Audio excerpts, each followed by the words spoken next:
Hey nerds! Today I'm going to sculpt Jake the dog from the wonderfully strange and hilarious Adventure Time cartoon. But I don't want to settle for Jake in his default cartoon form. Instead, I want to add a touch of realism. I want to see what Jake the dog would look like with a little extra detail. So I'm pretty sure it's going to get a little creepy in here by the time I'm done.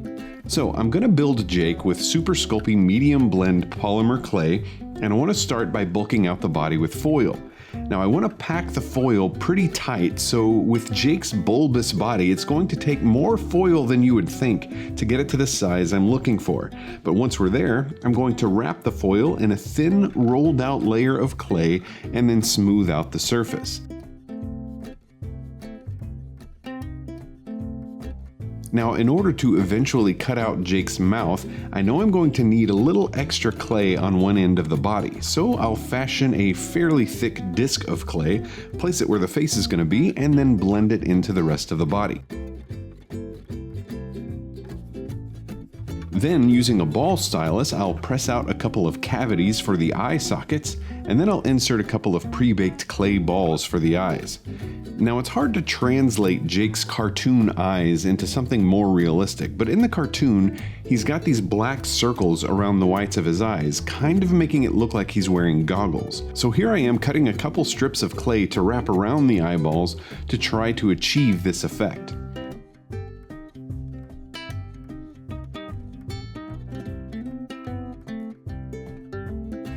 Next, I'll cut out a couple of noodly bits of clay to use for eyebrows, and then I'll blend those in with a small ball stylus. Next up is a ball of clay that I'll squash into a roughly football-like shape and then press into place for Jake's snout. After blending that in, then I'll use a flat slicey type tool to start carving a fur texture into the surface of the clay. With the bulk of the snout in place, next I'll take a couple small bits of clay and attach them to the sides to serve as jowls. Back to the flat slicey type tool for some more fur texture, and then it's time for the nose. I'll use a small ball stylus to make a cavity, and then I'll use some bacon bond to insert a small ball of clay into that cavity, and then I'll poke a bunch of tiny holes into that ball to give it a proper doggy nosy texture. And now it's time to cut a big dog hole in the front of Jake's big dog face for a big dog mouth. For this, I'll be using the same slicey knifey tool that I used for the fur texture, so I'll scoop out the clay and then I'll use a ball stylus to finish shaping the inside of the mouth. Afterwards, I'll make a tiny fake clay snake for Jake's bottom lip and I'll blend it into the mouth. Then I'll form a small tongue of clay and poke it with a pokey tool to give it some texture. Then I'll use a little bacon bond to attach it to the bottom of the mouth. To finish out the mouth, I'll shove 3 pre-baked teeth into the gums, and then I'll start adding fur to Jake's face.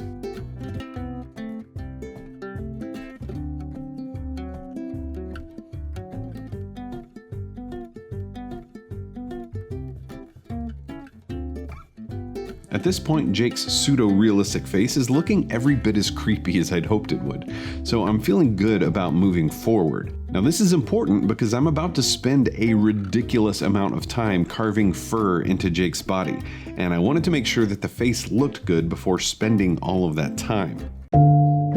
However, it ended up being a waste of time anyways. After spending all that time finishing the fur, I threw Jake in the oven for an initial bake, but when the sculpture came out and cooled down, I noticed a large bulge in his stomach area. Now, given Jake's magical ability to shapeshift, it wouldn't violate the Adventure Time canon to just leave it as is and keep building.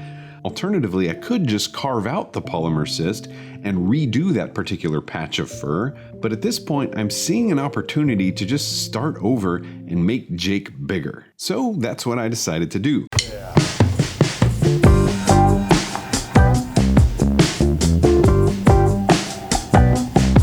Here I've started with an even bigger ball of foil, wrapped it in clay, and this time I've decided to go ahead and poke holes for the legs so that the air will have a place to escape next time I throw this guy in the oven. Also, I've taken 4 lengths of 12 gauge aluminum craft wire, folded them in half and twisted them up to make them thicker and stronger, and now I'm inserting them into place. Now in the cartoon, we often see Jake stretching his legs out to ridiculous lengths, and that's what I'm going to try to capture here. I'm making his legs pretty long, but I'm also going to put him above the clouds, so we'll only see his legs from the clouds up. Now I'm making the bulk of the clouds using XPS foam as a base, and then later on, I'll add some cotton to the surface to make our clouds look cloudy. So I'm going to glue a couple pieces of foam together with hot glue to make it thick enough to support the sculpture, and then I'll poke holes in the foam so that we can go ahead and stand Jake up.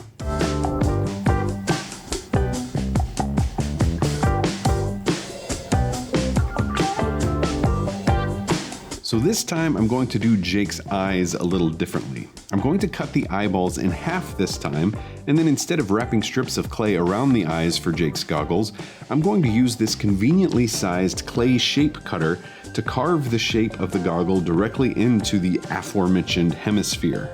So after baking the eyeballs to prevent accidental smushage, I'll carefully place the eyeballs and then shove them into the face, and the rest of the face you've already seen me do once, so we'll just fast forward through this part, including several more hours of carving fur textures into an even larger version of Jake's body, and I'll throw Jake into the oven at 275 degrees Fahrenheit for 20 to 30 minutes, and this time, thankfully, everything looks good, so we can move forward. So with Jake finally baked, I'll make some ear flaps, and I'll attach them to the skull using Bacon Bond. I'll blend the first ear into Jake's head, carve in some fur, and then I'll do the same thing with the other ear. Then I'll turn Jake around where we can see all fur lines converging towards the tail, which I will shape and attach now using Bacon Bond. I'll smooth that into place and then once again add some fur texture. Next, I'll take some rectangular sheets of clay and wrap them around the armature wire to serve as legs. And then I'll smooth those out and blend them in with the body, and then once again, you guessed it, I'll fur it up with my slicey tool.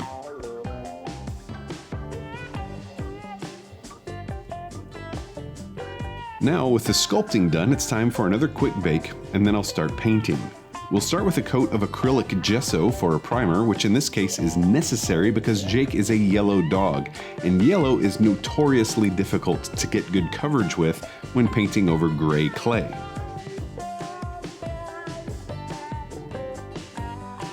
After the primer dries, I'll start with a red wash for the tongue, then I'll wipe the excess paint off with a Q-tip, and then paint over the teeth with a mixture of white and brown. Next, I'll move on to the body, and I'll use bright yellow with a little bit of orange mixed in. This will get me pretty close to the shade of yellow seen in the cartoon.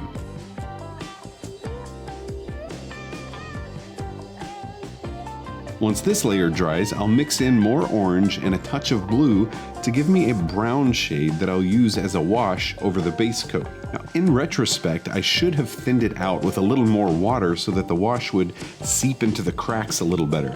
But overall, once I wipe the surface off with a paper towel, I'm pretty happy with the results.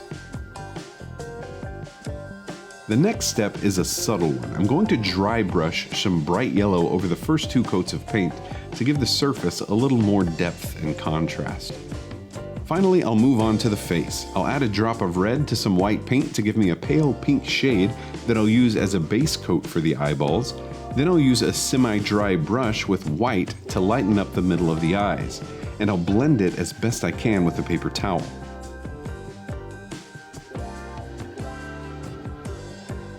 Next, I'll add a couple of white dots for highlights, and then I'll use a darker shade of pink to paint in some blood vessels around the edges. Finally, I'll move on to black, and I'll use it to paint the edges of the eyes as well as the surface of the nose.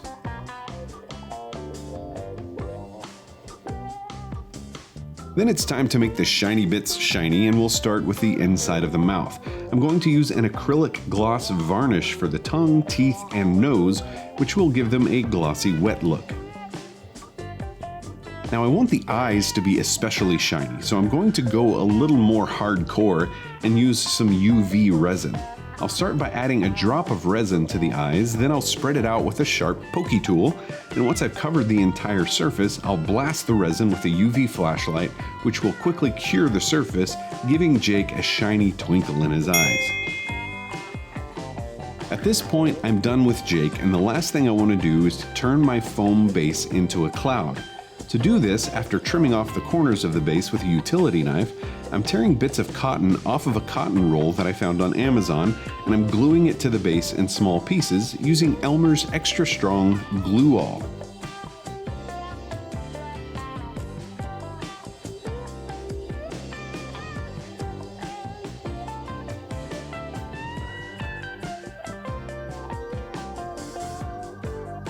Finally, I'll take a pair of tweezers and tug at the cotton to hide any gaps and to make our clouds look just a little more fluffy. So let's take a look at our Adventure Time monstrosity and see how we did.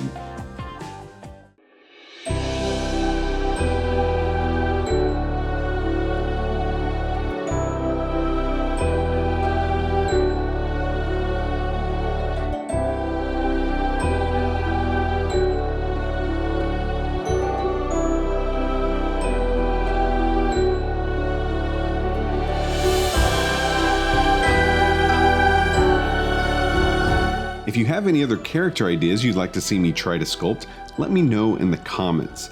Also, I've got a Patreon account set up now, so if you check the link in the description below, you can jump over to my Patreon page to help support the channel.